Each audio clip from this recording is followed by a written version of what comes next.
Et pendant que Dominique Strauss-Kahn comparaissait devant le tribunal correctionnel de Lille ce matin, à Paris, devant le Sénat, Rosen, une ancienne prostituée qui se bat désormais contre la prostitution, a mené une action pour demander au Sénat de ne pas laisser tomber la proposition de loi adoptée en première lecture par l'Assemblée. Vous êtes sur place, Laetitia Saavedra.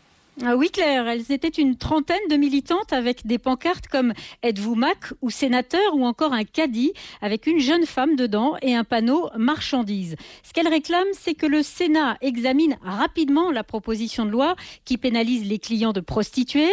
Rosen Ischer, elle-même ancienne prostituée, sort maintenant d'un rendez-vous avec la présidence du Sénat.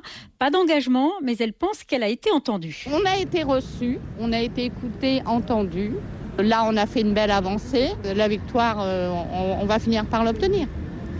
Dans le collectif reçu, les Femen, le Mouvement d'Unis et Julien Bayou, conseiller régional des Verts en Ile-de-France. Le Sénat ne peut pas bloquer un projet de loi uniquement parce qu'il ne plaît pas à quelques, excusez-moi, mais des vieux, blancs, gros. Et on a vraiment besoin d'avancer sur le sujet. Si ce rendez-vous au Sénat a été fixé aujourd'hui, jour de comparution de DSK au procès de Lille, c'est un pur hasard.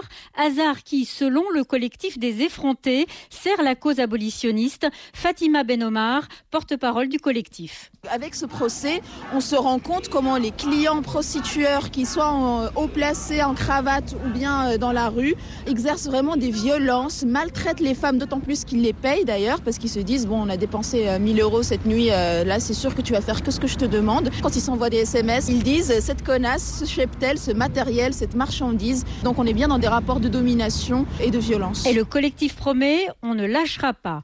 En direct du Sénat, Jérémy Tuile, Laetitia Saavedra, France Inter. Merci à tous les deux.